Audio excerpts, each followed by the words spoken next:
Where are Saudi Arabia? Where are rich Gulf countries in this crisis? Where's the United States? There's been a huge change in China over the last decades, but the numbers aren't that real. I mean, the numbers are just too neat, aren't they? The government says what it wants to hit and then it hits it. Brazil now are investigating something like $150 million gone missing with the Brazil World Cup preparations. So it seems that the net is cast actually wider. The Papers, every night at 10:30 and 11:30 on the BBC News Channel.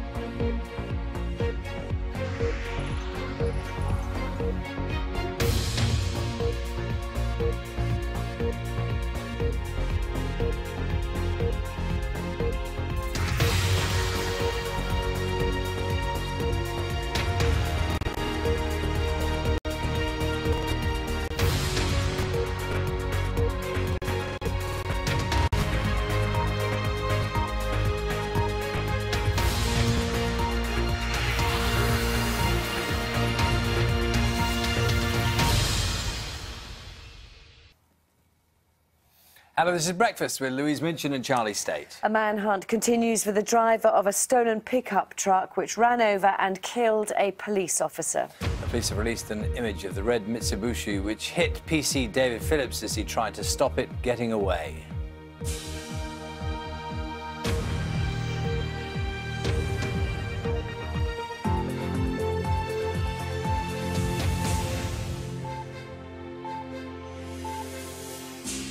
Hello, good morning. It's Tuesday, the 6th of October. Also this morning, the Home Secretary tackles immigration head-on. Theresa May will tell her party conference too many people are entering the country and they're putting a strain on jobs and services. As a new report says, the UK provides the best end-of-life care in the world. We'll ask what we're getting right and what still needs to be done. Good morning. New car sales figures out this morning are expected to show another record month in September, despite the Volkswagen emissions scandal. I'll have more later. In sport, Liverpool close in on Jurgen Klopp. Negotiations between the German and Anfield have progressed well as the club searches for their next manager. And Carol has the weather for us. Good morning. Today we've got more rain across the north and northeast of the UK. Windy here as well. For the rest of us, it's going to be drier with variable amounts of cloud, some sunny spells and some slow-moving heavy showers. I'll have more details in 15 minutes. Carol, thank you. Morning. First, our main story. A manhunt is continuing for the driver of a stolen pickup truck which ran over and killed a police officer on Merseyside. PC David Phillips died while trying to stop the vehicle, which was being pursued by police. New photographs of the truck have been released as part of the murder investigation, as Ben Ando reports. Today there'll be more flowers to remember a fallen comrade, PC 6554 David Phillips, mown down and killed by the driver of this red Mitsubishi pickup truck. It's now one focus of what is a murder investigation, forensics experts combing it for clues as to who stole it from outside an estate agent in nearby Birkenhead. It was taken at around 1 a.m. on Monday. A chase ensued. It was as he attempted to deploy a stinger device to stop it on this dual carriageway in Wallasey that PC Phillips was hit. A post-mortem examination has given the cause of death as internal injuries. The car was found abandoned a mile away. Merseyside's most senior policeman had this message for the thief or thieves. I would appeal to the individuals who are responsible for this incident to do the sensible thing, do the right thing, and give themselves up. If you don't, we will find you. PC David Phillips was married with 2 daughters. Friends say he always wanted to join the police. But as the Prime Minister pointed out yesterday, there's no such thing as a safe day for a police officer. Ben Ando, BBC News. Let's go to Claire Fallon, our reporter who's at the scene of the crash in Wallasey. Very good morning to you, Claire. We can see all the flowers, the tributes behind you. Bring us up to date with the investigation.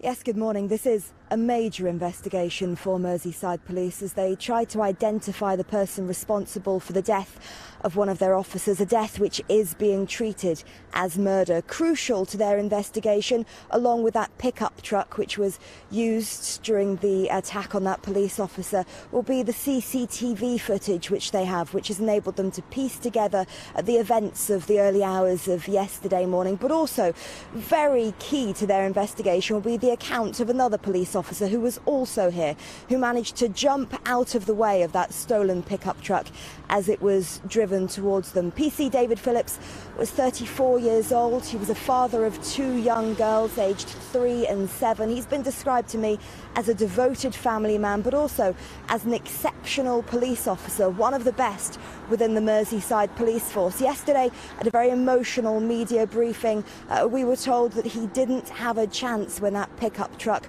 was driven towards him. It was described as a desolate day for the Merseyside police force. I think you can see behind me the number of flowers and cards which were left here during the course of today. Today, inevitably, the number of tributes being left here will continue to grow. Claire, for the moment, thank you. Just a reminder as well that later in the programme we'll be speaking to the chair of the Merseyside Police Federation. In other news this morning, the Home Secretary will tell the Conservative Party conference today that mass immigration has forced thousands of British people out of jobs and is making it impossible to build a cohesive society. Theresa May will say that current levels of migration into the UK are unsustainable and call for a clear distinction between genuine refugees and economic migrants. Our political correspondent, Alex Forsyth, reports. The migrant crisis has sharpened minds on immigration, and today the Home Secretary will make it the centrepiece of a tough speech. Refugees in need of help, she'll say, should not be confused with economic migrants looking for a better life. There'll be a warning: high immigration doesn't allow for a cohesive society. But Theresa May and the Conservatives have failed on the Prime Minister's promise to bring immigration down to the tens of thousands. Today, the Home Secretary will say there's no case for it to be as high as it has been for the past decade. This is where Theresa May will give her speech. So too will Boris Johnson. He's expected to say welfare reforms must protect the low-paid and hard-working. Some will see that as criticism of cuts to tax credits. So 2 speeches from 2 people who've been mooted as possible future party leaders on issues that are tough for the Tories. The current leader, David Cameron, is instead focusing on families, with plans to dock the child benefit of parents who fail to pay a penalty when their child truants from school. Teaching unions warn tougher penalties will hurt, not help families with chaotic lives. But the Prime Minister says truancy harms a child's chances and must be tackled. Alex Forsyth, BBC News, Manchester. Well, let's get more from our political correspondent Carol Walker, who's in Manchester this morning. We're talking about tax credits yesterday as well. What about that today? Well, yes, there is a lot of concern that when these tax credits are cut later this year, that it will hit some of those hardest working people. And Boris Johnson today, always something of a star at the conference, is going to hint at his concerns about this, saying that as the government reforms welfare, it should not be hitting the poorest and hardest working, talking about the shop workers, the cleaners, and so on. Now, there has been more controversy over this from the Health Secretary, Jeremy Hunt. He said that the cuts to tax credits are important because of what they say about us culturally, and we need to show that we can be as hard-working as some Asian countries. Now, that Mr. Hunt has a Chinese wife. He's looking at the circumstances in which they have to work, but certainly those comments have simply added fuel to the fire. There are real concerns about this. Even some former ministers have said they're concerned that the government's cuts are going to be hitting those who are in work, when the whole aim of the welfare reforms has been to encourage people to get off welfare and into work. So far, there's been no signal from the government that it's prepared to back down. But I think we should just watch out for if there's going to be any extra help, some mitigation for those who are going to be hardest hit by these cuts. Carol Walker, thank you. And in just over an hour, we'll be talking to the Prime Minister about immigration and proposed changes to tax credits. In fact, it's actually at 7:10.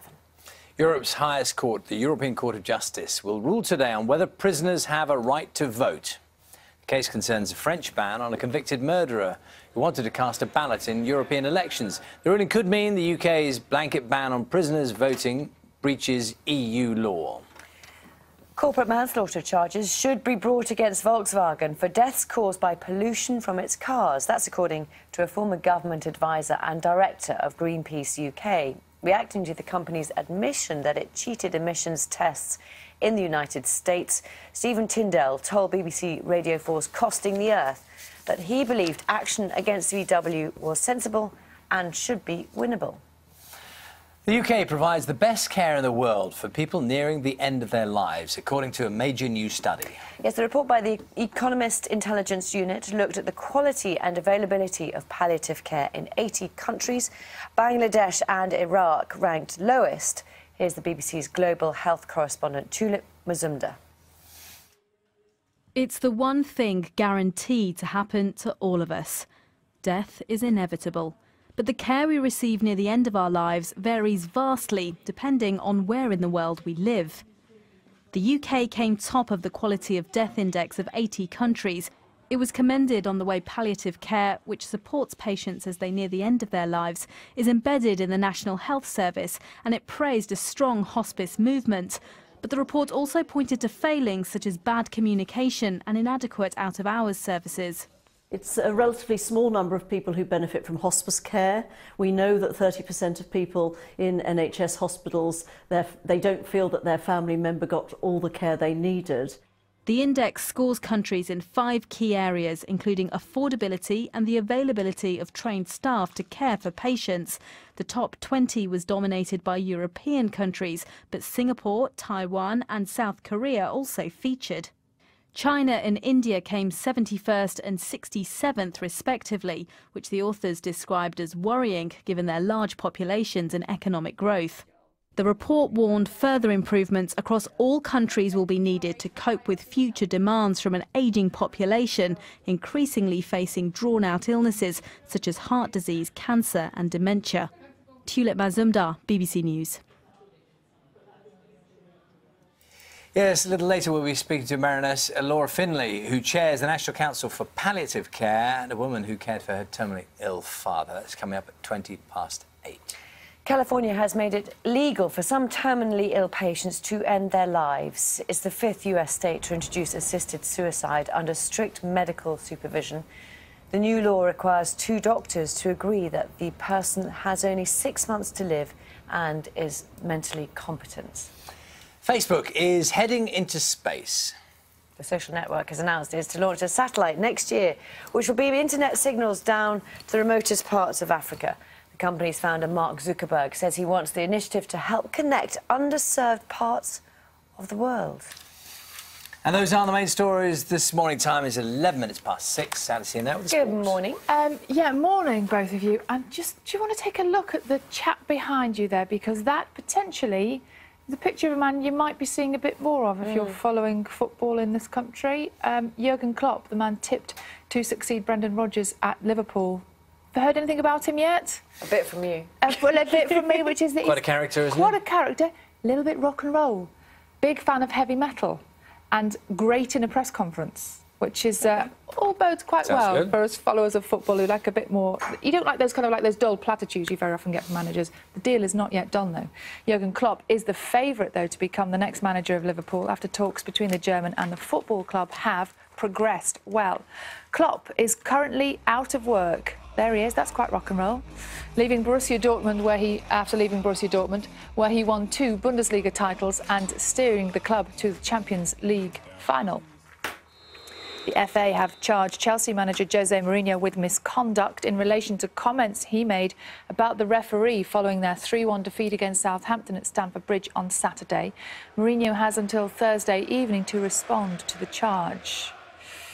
The fallout continues after England's exit from their own Rugby World Cup, but England centre Jonathan Joseph says head coach Stuart Lancaster deserves another shot. And the BBC has learned that the organisers of next year's Olympic and Paralympic Games in Rio are being forced to make cuts of up to 30% to avoid a huge overspend and what one senior official has called a financial crisis. In fact, so far the tickets aren't even selling particularly well. Of course, that will change over the coming months. Let's have a look at the back pages. Lots of them are talking about football. Back page of the Daily Mail has a picture of Brendan Rodgers yesterday leaving for a holiday in Spain, obviously after his departure from Liverpool. But this is an interesting story. David Moyes, remember him, everybody? He has rejected overtures from Sunderland, who have approached him to become their new manager. He's decided he doesn't fancy that very much. Really good piece in today's Daily Telegraph with Rory McIlroy talking potentially about not playing on the European tour. He says that's something that might happen in the future if his life becomes a little bit more settled, his domestic life becomes more settled in the United States. He says, it's been a busy year. Look at my travel. I'm in an airplane for more than a fortnight a year. I've been in 118 different airports in 12 months. I've spent 287 nights in a hotel. What does that leave?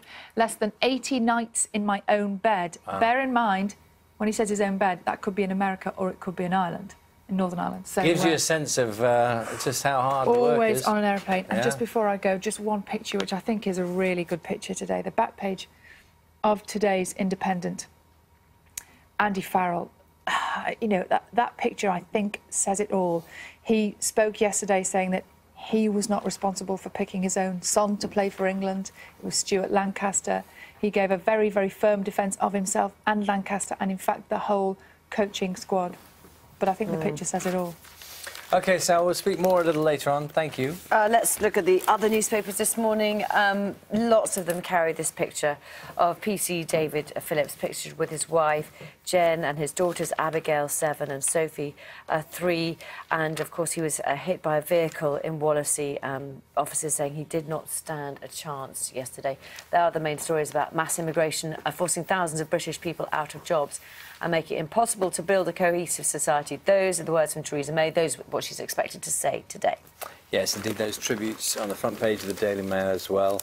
A family torn apart is the caption beneath this image of PC David Phillips with his family.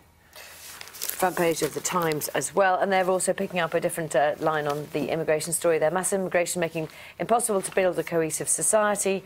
They're talking about it, this speech from Theresa May being one of the most hardline speeches as Home Secretary that she will have made.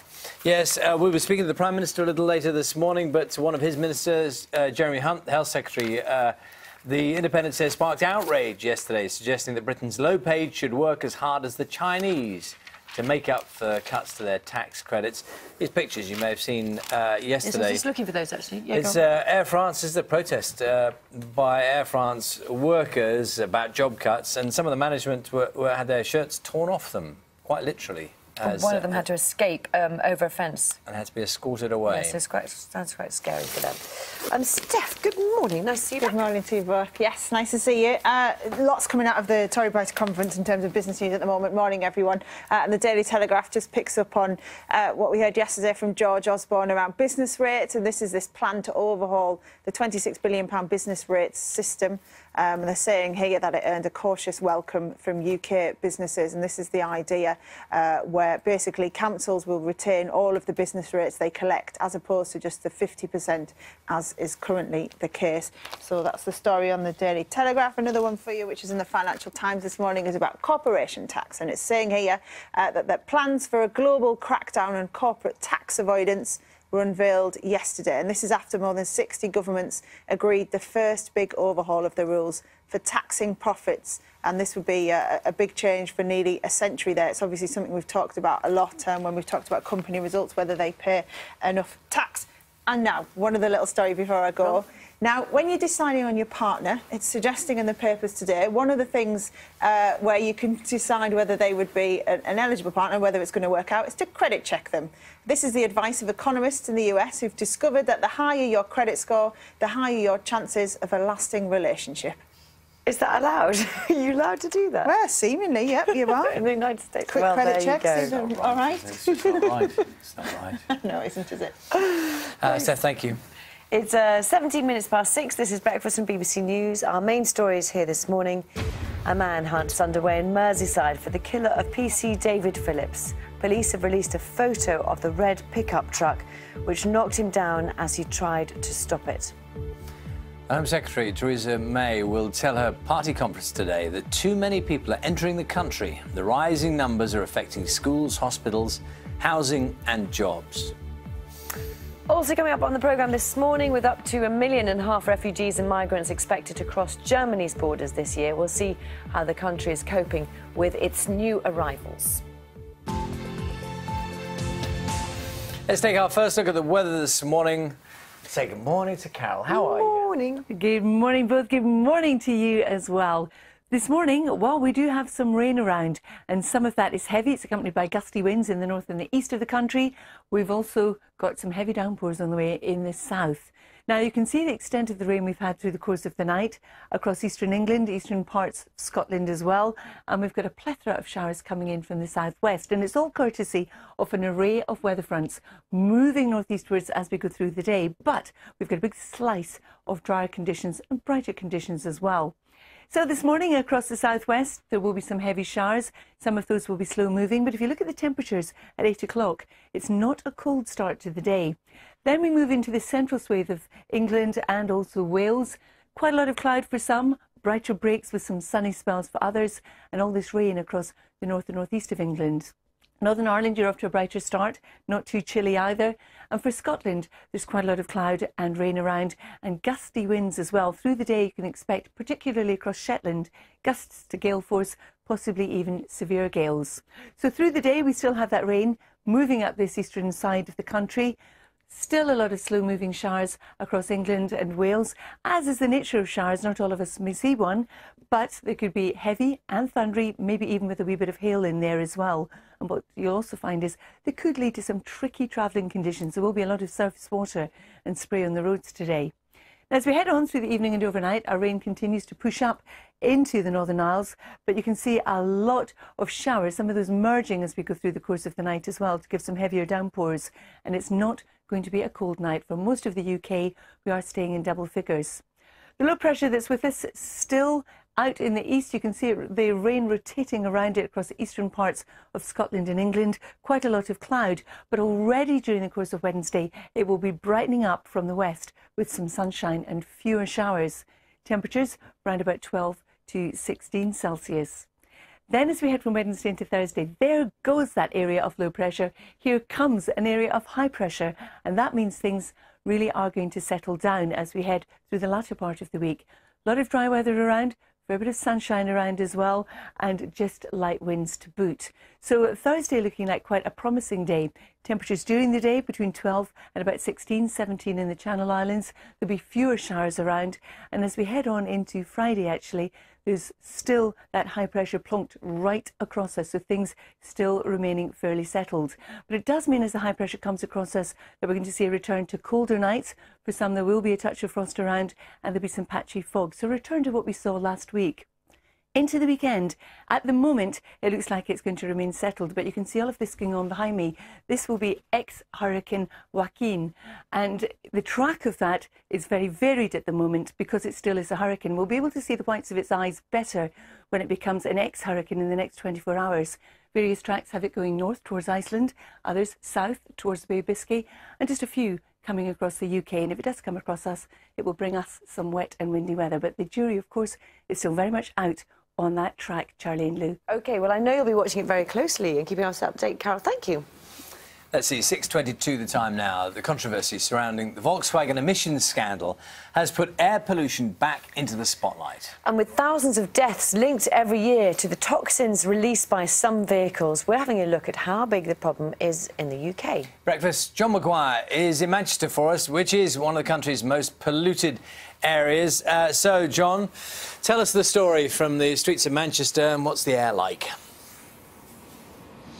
Yeah, morning, Charlie. We're at just outside Piccadilly Station, right in the centre of Manchester. A bit early for rush hour this morning, but of course, as we're all too well aware, towns and cities right across the UK at rush hour and at drive time will be absolutely choked with traffic, but also the air gets choked as well. The European Union sets legal limits on the amount of nitrogen dioxide that there is in our atmosphere, but 31 separate places across the UK exceed those levels set by European law. They are, of course, the big cities, as you would imagine, London, the West Midlands, here in Manchester. And what they're also doing here at